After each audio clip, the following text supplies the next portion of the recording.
Welcome to Sunday Stories. I'm your host, Tigner. Sunday Stories is rolling out book club series where we talk with authors about books, their new books, projects, and of course, what inspires them to write.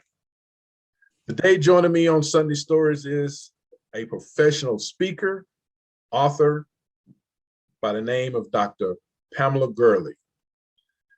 Dr. Pam, who also holds a bachelor's in psychology, master's of health and service administration, as well as a doctorate in management. She is an advocate. She is an advocate for others. Is known for motivating, empowering others through her creative writings, speaking engagements, and just being a personable person. Which leads me to why Dr. Gurley is here today. She's here today because of a book series that she has written, a book series for children called Brown Girl and Brown Boy. The series is a 10-title, 20-book series addressing some of the greatest challenges children are facing today. Anything from autism to Down syndrome to other social disparities, as well as physical disabilities. The first book of the series is currently available on blackbookstore.com, which is entitled Brown Girl, Be Social, and Brown Boy, Be Social. The book's sets embrace social differences in maintaining self-acceptance, self-confidence, and self-love. Without further ado, I'd like to welcome to Sunday Stories, Dr. Pam Gurley. How are you doing this afternoon? Good afternoon. Thank you so much for having me on. We're glad to have you. Let's jump right into what inspired you to write a series for both boys and girls, and of course, Black and brown children. What was the inspiration behind the books? So the inspiration came from two other previous books that I had written for adults. And of course, in my very first book, I referenced going back to starting out being a child and how I was socialized to believe different things about myself. And so you look for that identity, and it can be a very toxic way if you don't have the right representation. So when I wrote that book, I wrote it from a very introspective way and it was very casually written. So anybody that picked it up, it was almost like having a conversation over wine, coffee, or whatever choice of, beverage you want. And I felt the need to be very transparent and honest about my journey and my viewpoint after I kind of healed myself mentally and got over the toxicity and everything that I was thinking about myself. So then I wrote a book about community in the second book, and it was more of when I really became more into understanding social activism and what it should look like for changing the narrative of Black women. And so, of course, being a child, it starts there. And so I wanted to provide a level of inspiration and encouragement and give the proper representation, meaning I'm not just looking at color. Representation is not just about color or how your hair looks. It's about being able to culturally enrich the young minds. So that's what inspired the book series. And I woke up out of my sleep one day and everything just came. And then I only had 5 titles. And I shared it with a good friend, and next thing you know, it morphed into another 5 titles. So it became a 10-title, 20-book series that I've been writing slowly, to get to those 10 books. Outstanding. And you touched on it a little bit. You said that you had to kind of reconcile and heal yourself. So touch upon some of the things that you personally saw that you identified with that that really parallels of what's in the book for Brown Girl, Brown Boy. So it's written from a place of learning, of course, self-acceptance, self-awareness, and having that self-confidence. So even though I strived for everything and I met every goal that I ever wanted professionally, internally, I was broken. I think as a young child hearing, what are you mixed with? Or why is your hair different? Or is that a weave that you have in your hair? When you're young, you don't really understand that. And when you hear it consistently, you try to figure out, well, where do I fit in? Because I was raised to just love everything. So I'm very well cultured. I'm very well traveled. And so I might not necessarily identify in according to Black people, oh, I'm not Black enough. Well, I'm surely not white. And so I don't look Mexican because I'm Mexican, Indian, and Black. I don't look Mexican. So where am I fitting at there? Because representation wise, I definitely didn't see that in me. So I was trying to figure out where I belonged. And so you lose yourself trying to force yourself into other places. And it made me extremely toxic in how I dealt with my relationships, because I really didn't know how to really love myself until I learned how to love myself. Totally understand. Where did you grow up? So I'm a military brat. From 18 months to 5 years was in Hawaii, loved it. And when I got back to the mainland, as they say, I went to Georgia, and then between Georgia and Washington, D.C. is where I grew up. Okay. So most of your schooling were in between Georgia and D.C. So I can definitely relate and understand how you became the odd one in the classroom, and who are you, what are you, and all of and being new kid on the block. Yes. So yes, people don't realize how hard that is for a child to be able to deal with that, and parents not knowing how to deal with that as well. But we're now in a new era where that has been brought to the forefront. So what made you decide on the title? What's the story behind the titles, Brown Boy, Brown Girl? So Brown Girl and Brown Boy was really created because of their melanin skin. I did not want to give them names because I feel like when you tie names to things, then you lose the identity. You know, it's trying to make a choice. I wanted every brown girl and brown boy to just say, oh, I'm a brown girl, I'm a brown boy, versus I'm, whatever name I could have assigned. I just thought it was important to just focus on and it's not even just about the skin color, it's just about melanin, period. It's Yes. Every child being able to identify without having to tie a name to everything. And so I when I chose the books titles, and I just thought, I think Brown Girl and Brown Boy would just be enough, just enough. Makes sense. It really does give you that kind of the inclusiveness of, opposed to you can easily drill down too deep, like you indicated, by putting a name to it. And then all of a sudden, well, my name is Tigner, so there'd never be a book unless I write it with my name in it, so if a child receives that or not receive it, I could, you can truly, be excluded from the equation, in this case, the book.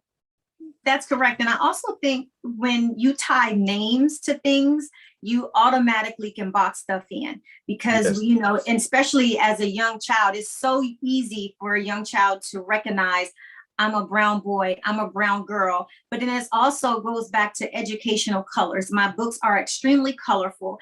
And I chose that because I want them to be stimulating. I want them to understand, oh, that's a green color. If a parent is educating their kid, and so it's not just about the words, it's about all of the shapes and the colors and everything else that's built into my books.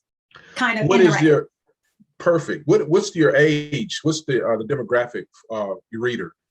It's for the juvenile age, anywhere from 0 to around 10 or 12. Although I have to be very proud, I received a message from an adult that he said that my book inspires her, and she wakes up in the morning and reads something in the book that makes her feel like, yes, today I'm going to be this, and today I'm going to be this. So that made me feel really good. And she told me, she said, I know you might have written your books for kids, but I wanted you to know that it's also inspiring for adults. Outstanding. For those who are just joining us, this conversation today is with Dr. Pam Gurley, who has written a series of books for children. And we just found out also is very helpful for adults too. Brown Girl, Brown Boy series. And do you have one of the books that you can kind of show and then also read a few excerpts from, just to kind of give us an idea of what we can? Outstanding. These are the two books right here that will be releasing in September, on September 3rd. I have the samples here, so I can definitely share them. These are the books that's out now that I will also share that as of August 1st, They are available in both English, well, they'll be in English, French, and Spanish. So Wow. I added French and Spanish to this series, period. So that all the books that come out will be in 3 languages. Oh, that's Yeah. awesome. That's awesome. So yes, and I can read. Do you have a preference out of brown boy or brown girl? Let's go with brown girl. Okay, ladies first, of course. Yes. So this is Brown Girl Be Social. And of course, I'll just read.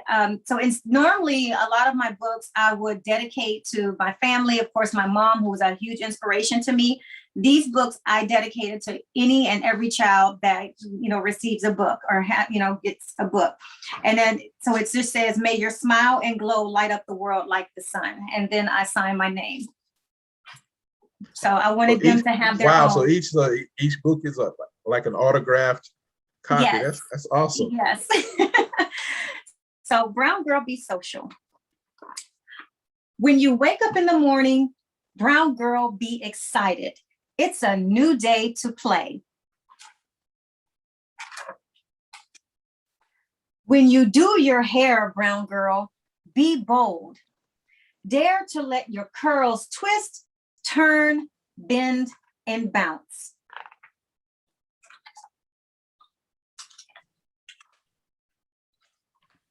And when you get dressed, brown girl, be playful. Mix prints and stripes with colors that are bold and bright.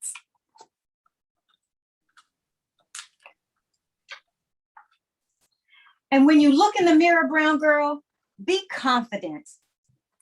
Your eyes, your nose, and your lips were painted perfectly on your beautiful face. I've noticed that you have quite a few sight words in there. Was that intentional? Yes, it was. So I said it's a very educational book for several age groups. And so I wanted to make sure that, that it's a learning book as well as something that is culturally inspiring. And all the bright colors. And when you play, brown girl, be curious. Explore the world around you. It is full of color. So this is just the first half of, well, not maybe the first half, but the first few pages of the Brown Girl book. And the Brown Boy book is very similar in kind of the words, except for you might find a few pages that are different. In the Brown Boy Be Social. I'm trying to see if there's anything. Of course, the wording will be a little bit different because like here, it'll say something like, and when a battle comes your way, brown boy, your strength and cleverness will lead you to success. And let's see what this one says. Oh yeah, see, and when it's time to try something new, brown boy, be adventurous, jump right in. And all the colors and all of this other stuff. And there's also a reason for the way that of placement of different things, pets and, animals and trees and gardens and all of those things are, put into my books as well. I also, which I did not show in the girls' book, but they have, each one of them have other kids that says, and when you meet someone new, brown boy, be kind. Let your warm smile and white teeth beam and shine. So I made sure and have many other dynamics here. You have an Asian kid, you have, a white kid, because I needed them to know that when you are being social, when you walk out into this world, you have your place there and you belong into this world no matter how you look. Exactly. Yeah, I do see the inclusiveness, which is good. That is something that though we've lived it our entire lives, society is slowly trying to embrace inclusiveness in school and in work, but it's taken a long time for that to really, truly, evolve into what it truly is, but it's definitely an effort that has to take place at home as well as in the workplace and in school. Correct. But not only inclusiveness, with inclusiveness, we need equity. We need Yes. equality that's going to come along with it. And that's what I feel like I'm putting into my books. I'm putting the equity there. I'm putting the equality there. I'm trying to remove those oppressive barriers that when we walk out into this world, that people think we don't belong. Or because the way we look, you know, we don't belong in a certain space, or, you know, we have to be here again socialized to believe that curly hair is not beautiful hair, dark skin is not beautiful skin. And I want to remove those stigmas out, you know, away from, you know, Black and brown girls, so that way that they know that they can be anything and everything that they want to be, because self-love will elevate them to where it's like, you know, you don't have to necessarily ignore it, but you also don't have to subscribe to it. That's true. That's very true. Mm-hmm. You touched on it already, but if you could just elaborate a little bit more, what do you want the readers to glean from the book, be it the adults as well as the children? I want them to, you know, to be able to see themselves, and sometimes in ways that are not always, you know, presented in books for kids. And I will give a really good example is when, especially with the next book coming up, you know, the Breaking Barriers book is where you see on the front, you know, STEM is really big. So being a chemist or a scientist or being a veterinarian, you don't really find as many, you know, Black and brown people in certain career fields. I also wanted to remove some of the normal things that's in the books, like be a police officer and be a teacher, or even be, I can't say that I see being a lawyer in a lot of books, although on my books it says be a judge, be an artist, be a clothing designer, be a carpenter, and you're a woman. So I wanted to make sure and just give equity and equality to all of the positions, because even in the boys book, it says be a ballerina, or, you know, a ballet dancer, to be a figure skater. I wanted to remove a lot of the stigmas of people saying, oh, that you know, normally see men in these fields or girls in these fields. I wanted to make sure to give equality across the board, so that way that they can really truly see themselves and be excited. Because that's what I really want them to get from it. I want them to be excited to be themselves and be comfortable being themselves. Yeah, I totally agree.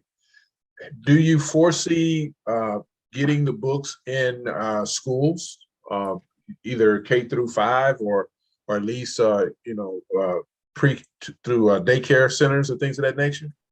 I am. I am working with some school systems. I have already had some purchase from principals that's going to put it in their libraries. I have some that's interested in buying them for every kid as a part of the curriculum. Yes. And so I do believe that I hope that it does make it into several of the daycares. That's one of the things that I'm working with now, especially now that I have the second one. Because I mean, sometimes you get the first one out. I have donated books to some schools, some charter schools.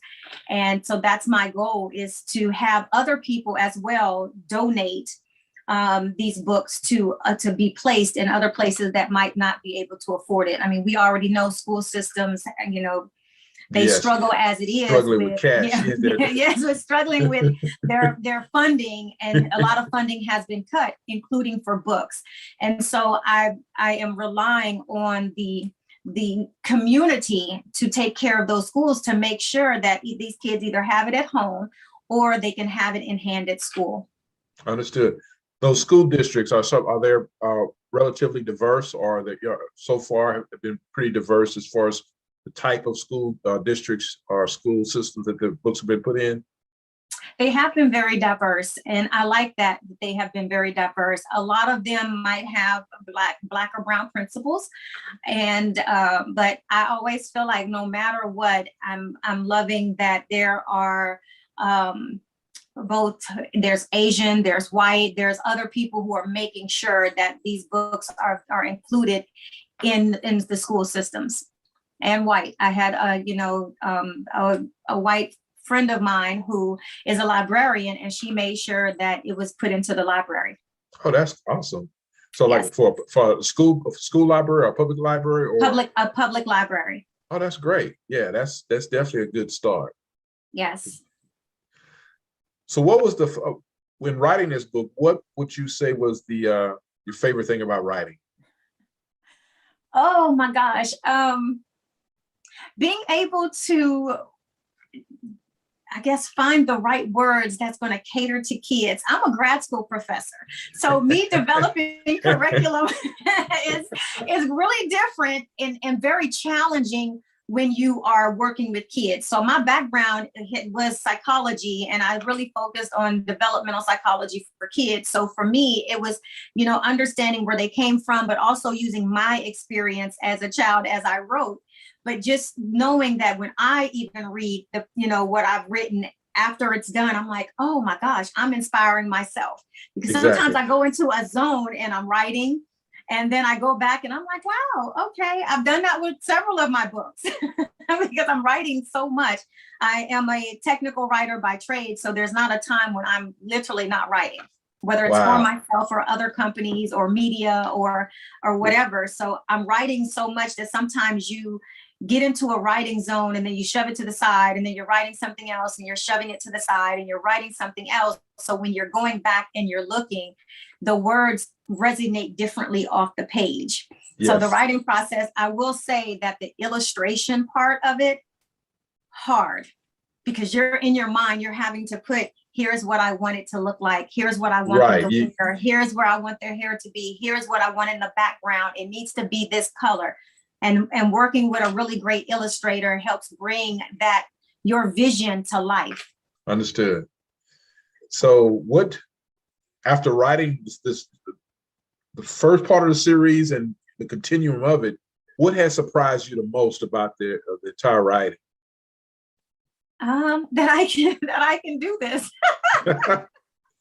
Okay, do this because it's different from writing for adults and children, or?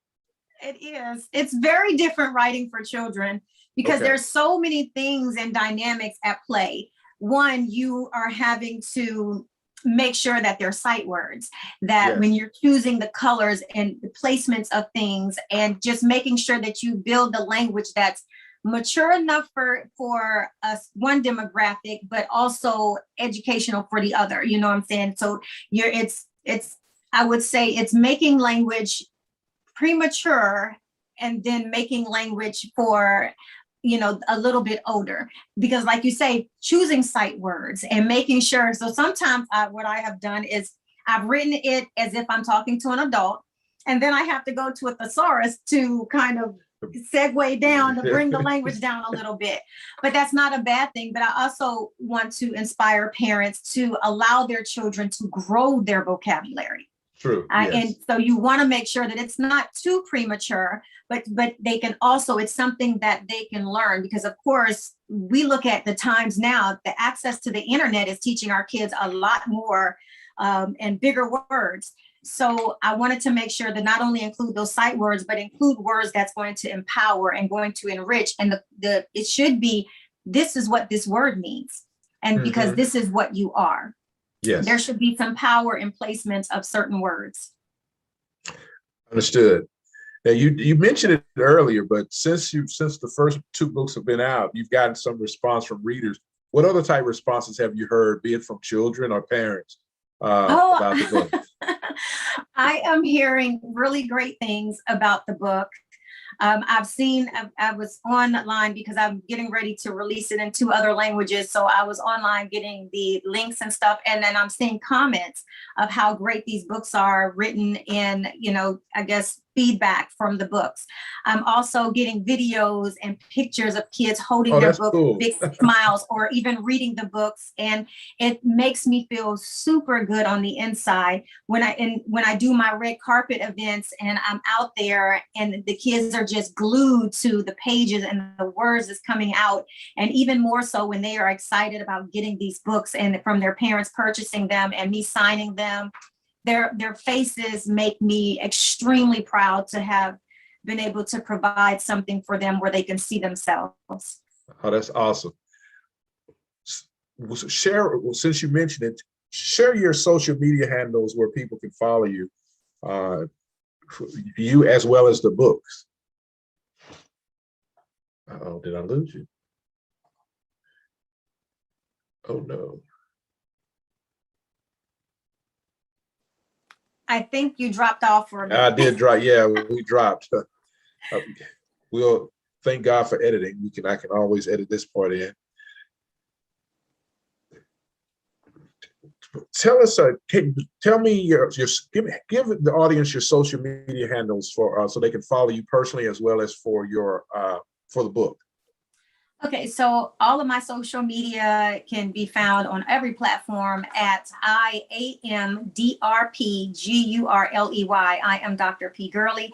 You can also follow the Brown Girl and Brown Boy series at, Brown Girl, Brown Boy series. And that's on Facebook, Instagram, and Twitter. Okay. Now, you touched on writing. You mentioned that you do some technical writing. You've written books for adults. Now you have books for children. Is there any particular genre you see yourself leaning or gravitating to more than the other? Ooh, no, not really. I never thought I would be a children's book author, but I'm so grateful that I can lend a hand to be a part of that percentage of Black authors, especially Black female authors. And as an independent author, I'm really grateful that I was able to to afford to even translate in 2 additional languages. And one of the reasons is because when we talk about cultural enrichment and we talk about representation, it goes across the board into other ethnicities. And so I wanted to lend a hand so that kids, no matter what color they are, can feel, or what language they speak, they can have access to my books. Being an adult writer, I still have adult books that I plan to release. So I can't say that I'm going to stick to this one. This series has been the most rewarding because it's been the most challenging. And I pushed myself to do something that I hadn't planned on doing, that I at one time probably thought was impossible for me because I'm a nonfiction writer. And so being able to write kind of a fiction, nonfiction for kids is a whole different animal for me, but it makes me feel really great inside. But I still I don't have a particular way I want to go. I think as I'm inspired to write, I'm going to do that.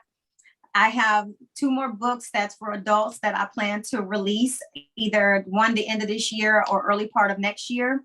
And I will just see, but I mean, the kids' books right now, I'm writing 3 different manuscripts for those for next year. Okay. I already know the 4 that's coming out next year. 3 of them I've already started drafting. Wow. Excuse me. Any young adult or YA books coming out? You said young adult. Young adults or YA? Which? Not that I know of. I'm never going to say never. That I'm not going to release it because I don't know. I often equate things to my life. And as an adolescent, I have to figure out what should I write for that level of audience, especially one that's growing. I don't know. Maybe once I get past these 10 books, right. Well, I have 8 more that's going to release, and then I never know if that's going to grow. I think as I grow my brand for the Brown Girl, Brown Boy series, I will decide if I will ever allow them to grow up. Understood. Yes. I like that. He said, let them grow up. Yeah, if I let them grow up. Since you started writing, especially now more into the books, such as, like you mentioned, nonfiction type books, what does literary success look like to you? Literary success looks like me being able to have an impact. I think that's the only way that I define success, is by the impact outside of me and the impact that I give to the world. It's my legacy that I will be able to leave behind. The fact that I now have multiple books right now. I think this year I would have released, my goal is 6. Right now it's at 5 after September that I would release in this 1 year. Wow. And so it makes me feel extremely good that and then if you look at real publication, it really doubles that, because the multiple languages require different publications and numbers. So right now, I guess I'm at 6, 7 books this year published. That's awesome. That's awesome. So hopefully I can have 8. But these are legacy items that I am leaving behind. And that's what literary success looks like for me. It's being able to consistently contribute to culturally enrich either men, women, or children. Okay. Now, do you have a literary agent? No. Do you see yourself obtaining one based upon the more you write now, or expound in different areas? I don't know. I've been doing kind of very well on my own right now. I'm not saying no. I never say never. I never know what someone can bring to me. Yes. I think what I will say is I've chosen not to have one because of the way that I like to write. I don't like restrictions on what I put out. I feel like even if I put something out and 2 people purchase it, I've written what I felt like I wanted out there. I'm not worried about numbers. Here again, I tie my success back to impact. So if a literary agent wants to come to me and say, I think we should work together, there'd have to be some ground rules so that I don't lose the autonomy and authenticity of who I am as a writer. Understood. That makes perfect sense. I agree with you wholeheartedly. With you want the quality, you want to have substance, you want it to be impactful, and if it's 1 or 2 people that I've impacted, that's a win. And I concur and agree with you 100% on that. So, what books have most impacted you in your life, be it for work or just personal? Any books pop to mind? I have, I think one of my favorite books I read was from Condoleezza Rice. And I've never been a fan or someone that was, I would say, typically support Republican or anything else like that. But when I read her book, it changed the way that I saw her, how I saw the Republican Party, how I saw what social activism could look like, and her upbringing, and just so many different dynamics of the woman that she is, that it made me very proud to be a Black woman, and when I write, I think about how the impact that she wanted, and so I was very inspired by her story. And that was one of the reasons what led me to decide to write my own and then start focusing on what things should look like for Black women and the power behind Black women. And so another book I would also mean, who has not read Michelle Obama's book and not been inspired. So I read a lot of nonfiction books. I also love fiction books as well, but it just all depends on what my mood is, because I think reading to me is an outlet. Yes, it's where sometimes if I want real life and I'm just, battling something in my mind where it's like, what, I need to get a little more information on this, I will read that. But then sometimes you want to get away, you want to escape. And that's where you get your fiction books and you just read and you can just escape into a false reality for the moment. So it depends on my mood. I have a whole shelf right behind me of just different books that I have read. And I also read I have Spanish books that I read because I do buy Spanish books, and then I also buy English books. Oh, wow. So you have a nice library. Yes. Let's have a little fun before we close out. Okay. Favorite guilty pleasure? Oh my gosh, favorite guilty pleasure, food. Okay. All right. I love to eat. I love to eat. Anything, what is the go-to favorite food that you like to eat? You know what's terrible? I don't have a go-to. I just like food. I like cultural food. So I love everything from Moroccan to Thai to Korean and Jamaican food. Just depends on what the palate wants. Yes. And I experiment too. When I went to Mexico City, I had fried grasshopper, which tastes like potato chips to me. I'm a foodie, so I will experiment and try different foods. Okay. uh, pre-COVID, and then now that we're still kind of trying to get out of COVID, favorite restaurant? Ooh. That could be anywhere. It doesn't have, it could be anywhere. Oh, I'm just trying. Oh, Cut Steakhouse in Atlanta. Hands down, my favorite steakhouse. Okay. Cut Steakhouse in Atlanta, downtown. Okay. Yes. Favorite non-work hobby? Traveling. Okay. Have you traveled to your top 3 destinations that you have not traveled to yet? Since COVID? Or Well, just in general. Oh, I have traveled everywhere that I really wanted to go. There's still places. I had a travel bucket list. I've been to 31 countries. Oh, wow. And so to majority of the United States, I think 38 to 39 of the United States. And so, yeah, I've traveled, and there's still places that I want to go. And what's the number one place you want to go you haven't ever made it to yet? I would probably say the Tahitian Islands. Ooh, yeah, that would be nice. Yes, that would be or nice. And Laos. Laos is another one. I know it's rare. Laos is another one that I want to go to. And then anywhere in South America. That's the only continent I've not stepped my foot in. Okay, cool. So what's next for Dr. Pam? Part of it is I'll let God decide, like, hey, next year, but right in the here and now, just, writing more books, doing my red carpet book events, and just living my life and just being happy in the space that I'm in right now. Oh, that's awesome. So before we check out, let everyone know where they can follow you. Let's give them the title of the books.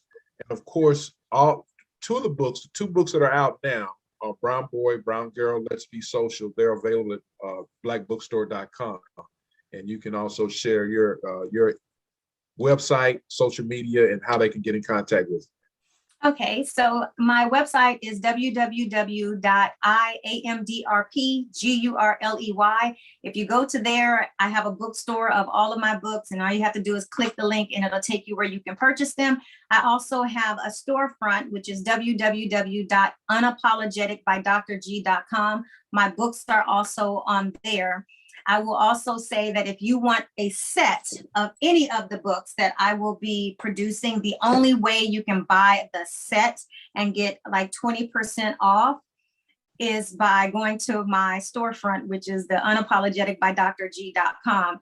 Unfortunately, they don't let me package them. So instead of paying $18.99 each for them, you can actually get both of them for $32 on my website. They are durable and just absolutely beautiful and colorful. You can also get them on several different platforms. And if you're international, my books are international as well. So you can pick them up on most online international bookstores as well. I am on social media at iamdrpgurley.com or .com. At iamdrpgurley is all of my Twitter, social, YouTube, Instagram, Facebook, Clubhouse. It's all the same. And then, of course, follow the Brown Girl and Brown Boy series at Brown Girl, Brown Boy series. And you will know whenever something's going to drop, where I'm also going to be at. And just come out and, have your book signed. Even if you buy them, you can bring them, and I'll definitely be signing them. Outstanding. Once again, we want to thank our special guest today on Sunday Stories, Dr. Pamela Gurley, who we just talked about her 2 books that are out, Brown Girl, Brown Boy series, which is Brown Boy Be Social and Brown Girl Be Social. Thank you, Dr. Gurley, for your time. And we definitely appreciate you. Continue being creative and inspiring people through your writing and speaking. Yes, thank you so much for having me on. I appreciate it. Yes, you make it a great day. All right, you too.